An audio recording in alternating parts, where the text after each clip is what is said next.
What's going on, YouTube? This is SG1 Sports, and you're watching our Big 12 football channel.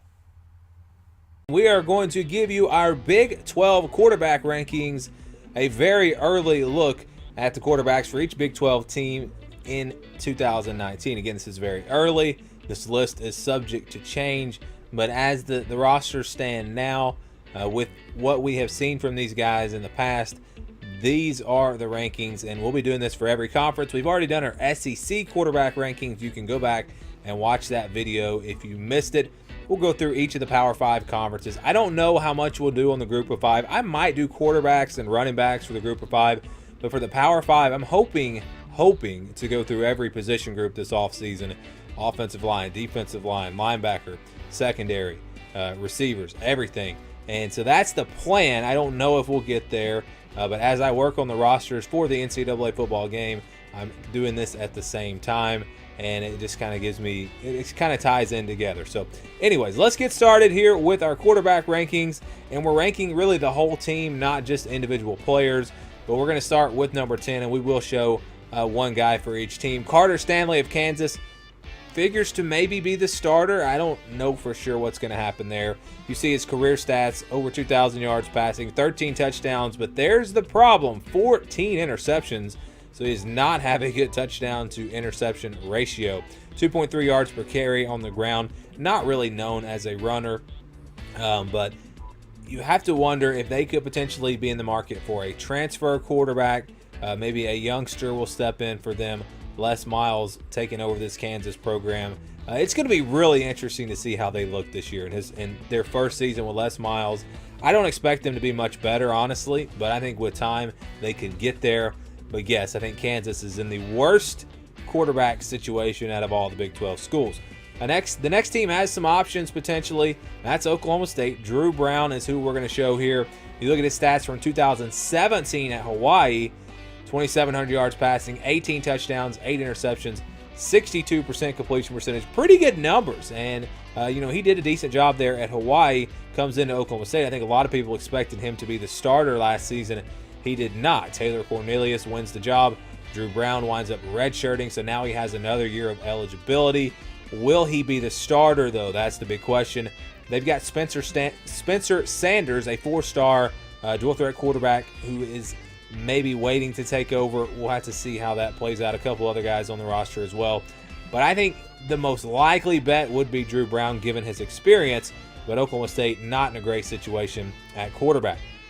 West Virginia, a team that really had their fortunes turned around, and if I did this video a week ago, they might be in 9th or 10th place, but Austin Kendall is now there. I do expect him to start, win the job. Very talented kid. Not a lot of experience, but what we have seen from him in mop-up duty and also in their spring game, he looks pretty solid. This season was just 12 of 17, 122 yards. Did run the ball 7 times for 21 yards. Again, this is nothing that we know for sure. I mean, he could be the worst quarterback in the Big 12, but I'm just kind of guessing a little bit, predicting ahead a little bit, and not just looking at the stats here for this one. But I'm going to say West Virginia is at number 8 with Austin Kendall.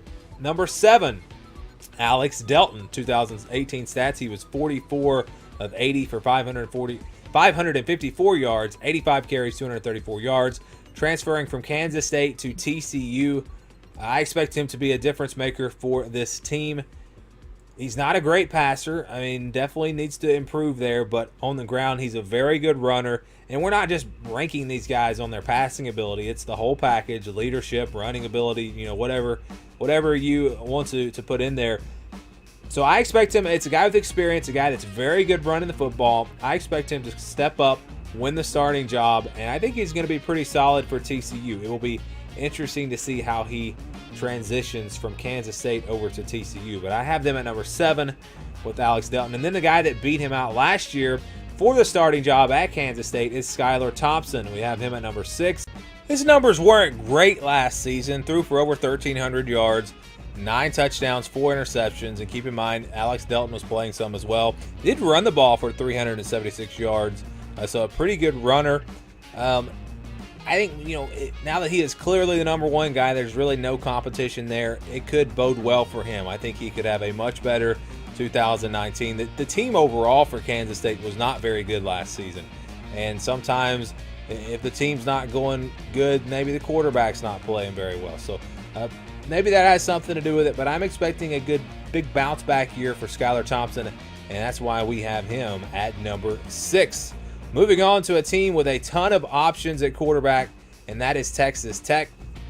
You have Alan Bowman there. We're going to put him at number 5. May not win the starting job. You have McLean Carter, Jet Duffy, plenty of options. And I think Alan Bowman has the potential to go a lot higher on this list. Could even be the number 3, maybe even number 2 quarterback in the Big 12. He only played in 8 games last year and still put up some pretty solid numbers. Over 2,600 yards passing, 17 touchdowns, just 7 interceptions, a 69% completion percentage. Very solid number there. The reason why I'm maybe a little lower on Texas Tech is because Cliff Kingsbury is gone, new head coach. So we'll have to see how things look for them. But I think Alan Bowman, again, has potential to really climb up this list. But for now, we're going to keep him at number 5. Number 4 is going to be Baylor, and that's Charlie Brewer. His stats from last season, he threw for over 3,000 yards, 19 touchdowns, and 9 interceptions. Also ran the ball for 375 yards. I think that gets overlooked a little bit when you talk about his game. And this is an impressive Baylor team, what they were able to do last year. Remember a couple of years ago, they were terrible. Last season, they get to a bowl game. They beat Vanderbilt in that bowl game, and Charlie Brewer was a big part of that. And he had a great season last year.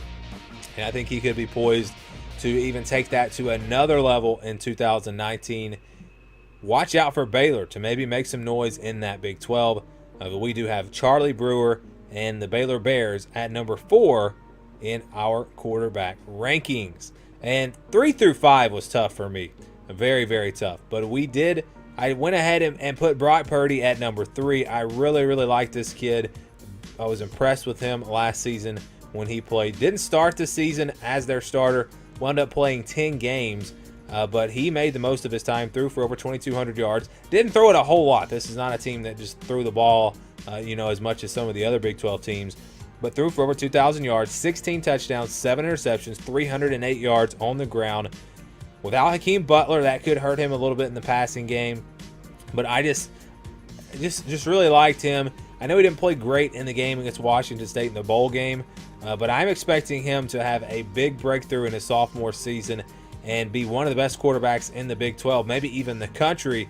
He's been very efficient. His numbers are good, and we have him at number 3. At number 2, it's the newcomer to the Big 12, Jalen Hurts. We have to go back to 2017 to get a full season of stats for him.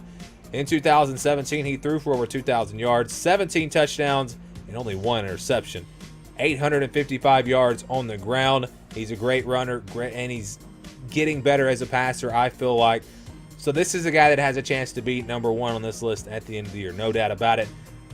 The question is, how will he do under Lincoln Riley? It's a different offense, a different style of play.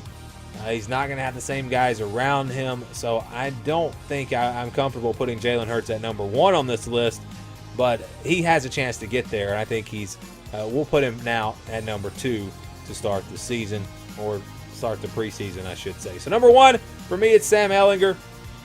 I think he is very underrated as a passer. Everyone knows he can run the football. He's tough.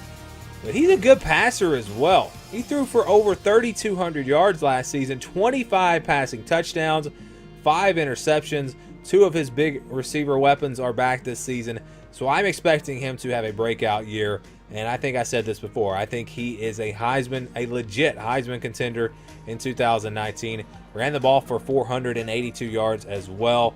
More of a short yardage type runner, so his numbers are not going to be that high. It's not like he's, running the ball 20 yards at a clip like Jalen Hurts might do.